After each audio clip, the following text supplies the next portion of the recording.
കാട്ടാനയുടെ ശല്യം കാരണം രാത്രി വീട്ടിൽ പോകാൻ സാധിക്കാതെ വഴിയരികിൽ അന്തി ഉറങ്ങിയിരുന്ന ഒരു മനുഷ്യൻ കൊല്ലം കുളത്തൂപ്പുഴയിലുണ്ട്. കുളത്തൂപ്പുഴ ഡാലി സ്വദേശിയായ അനിൽകുമാർ. അദ്ദേഹത്തിന്റെ ജീവിതത്തിൽ ഒരു മാറ്റവും ഉണ്ടായിട്ടില്ല. വന്യമൃഗശല്യം കാരണം സ്വന്തം വീട് തന്നെ ഉപേക്ഷിച്ചിരിക്കുകയാണ് അദ്ദേഹം.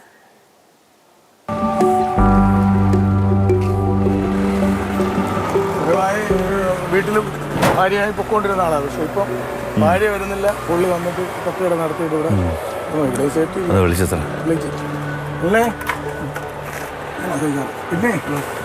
എന്താണ് ഇവിടെ കിടക്കുന്നേ? വീട്ടിൽ പോകുന്നില്ലേ? കട അടച്ചിട്ട് ഇവിടെ കിടക്കുവാണോ? അങ്ങ് പോകാൻ പറ്റത്തില്ല. അവരെല്ലാം കാരണമേ പോകാൻ പറ്റത്തില്ല. ഞാൻ ഒറ്റയ്ക്ക് ഉള്ളു. അങ്ങനെ കയറി പോകാൻ എനിക്ക് ഭയങ്കര പേടിയാണ്. അതുകൊണ്ട് ഇപ്പൊ അങ്ങോട്ട് പോകാനും പറ്റത്തില്ല. ആന ശല്യം കൂടുതൽ. ഇവിടെ ആകുമ്പോ പട്ടിയെ കഴിച്ചാൽ 2 ഇഞ്ചക്ഷൻ എടുക്കുമ്പോൾ മാറും. അങ്ങോട്ടൊന്ന് ആന എവിടെ കൊന്നാല് ചേട്ടാ ഓംപ്ലേറ്റ് ഉണ്ട് ചേട്ടാ? 2 സിംഗിള്. 11 മാസങ്ങൾക്ക് മുമ്പ് ഞാൻ ഈ കടയിൽ വന്നിരുന്നു. അന്ന് കാട്ടാന ശല്യം മൂലം വീട്ടിലേക്ക് പോകാൻ സാധിക്കാതിരുന്ന ഒരു അല്ലിയേട്ടൻ്റെ വാർത്ത ചെയ്തു. അതാണ് അല്പസമയം മുമ്പ് കണ്ടത്. അദ്ദേഹത്തെ വെയിറ്റ് ചെയ്തിരിക്കുകയാണ് ഇപ്പോഴത്തെ അവസ്ഥ എന്നാണ് അറിയാൻ വേണ്ടി.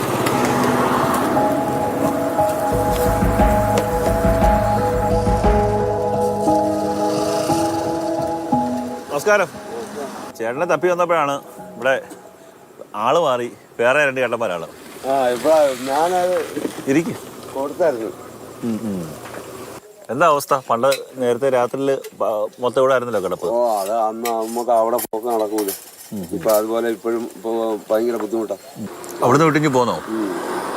കാരണം രാത്രി അങ്ങോട്ട് പോക്ക് നടക്കത്തില്ല. രാത്രി കാരണം ഇവിടുന്ന് ഞാൻ 11-12 മണിയാകുമ്പോ ഞാനും പെണ്ണുമ്പിള്ളയും കൂടെ പോകുന്നു. പലവണ ആനെ കണ്ട് നമ്മൾ ഓടിയിട്ടുണ്ട്. എനിക്ക് കഴിഞ്ഞ മാർച്ചിലാ വന്നേന്ന് തോന്നുന്നു. അത് കഴിഞ്ഞ ആ സമയത്ത് അതിനുശേഷം ഇവിടെ തന്നെ ആയിരുന്നു കിടപ്പ്. അത് കഴിഞ്ഞ് ഞാൻ ഇവിടെ തന്നെ കിടന്നത്. അങ്ങനെ കുറച്ചാളൊക്കെ ഇവിടെ നിന്ന്. അത് കഴിഞ്ഞ് പിന്നെ എന്നെ കൊണ്ട് ഒറ്റയ്ക്ക് പറ്റാതെ അങ്ങനെ പിന്നെ ഞാൻ കട നിർത്തി. എന്താണ് അന്ന് രാത്രികാലങ്ങളിലെ ഒരു അവസ്ഥ? രാത്രിയിൽ പോക്കും വരവും ഭയങ്കര പാടും. അങ്ങോട്ട് പോകാൻ പറ്റില്ല. പറ്റാത്ത അവസ്ഥയാണ്. ആ പാലത്തിനകത്തോട്ട് കയറണമെന്നുണ്ടെങ്കിൽ മുട്ടിടിക്കും. പിന്നെ ധൈര്യമുള്ളവർ കയറി പോവും. അതെങ്ങനെ ധൈര്യമുള്ളവർ എത്ര പേര് ആനയെ കണ്ട് പേടിച്ച് തിരിച്ചു ഓടിയിട്ടുണ്ട്. എന്തായാലും നമുക്ക് അവിടുത്തെ ഒരവസ്ഥ കൂടെ നോക്കാം. ആനയുടെ കല്ല് ഉണ്ടോ എന്നുള്ളത് അറിയാൻ ഇവിടുന്ന് നമ്മൾ അങ്ങോട്ട് വരുന്നുണ്ട്. രാത്രി ആയതുകൊണ്ടായി ചോദിക്കുന്നത്. ഉണ്ടെങ്കിൽ അതങ്ങ് പറഞ്ഞാൽ പോരെ അവിടെ ഉണ്ടെന്ന്.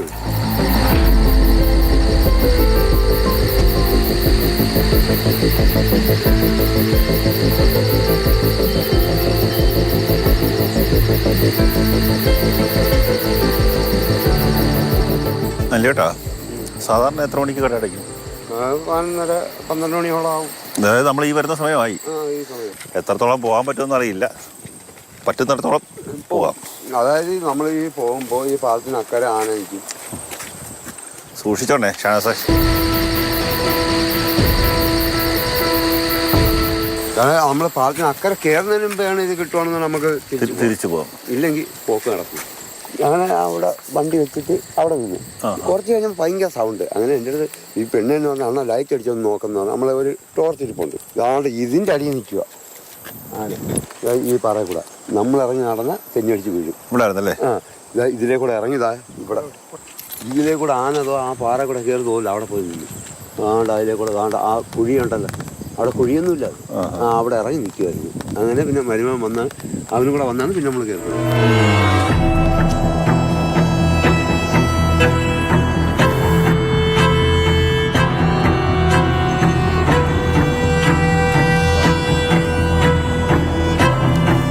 ചേട്ടാ, അതായത് ഇന്നിനി രാത്രി പോകണ്ട. ഞാൻ ഉദ്ദേശിച്ച് ചേട്ടൻ്റെ ആ രാത്രിയിലത്തെ യാത്ര എങ്ങനെയാണ് എന്നറിയാമെന്ന് വിചാരിച്ചിട്ടാ. അതെന്തായാലും വേണ്ട. നമുക്ക് നമ്മളെ ഒരു ജീവൻ പണയപ്പെടുത്തി പോകേണ്ടി വരും.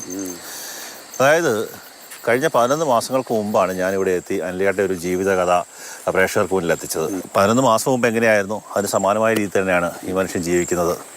ക്യാമറമാൻ ഷനാസ് പരിദിനൊപ്പം കണ്ണൻ നായർ, മാതൃഭൂമി ന്യൂസ്, കൊല്ലം.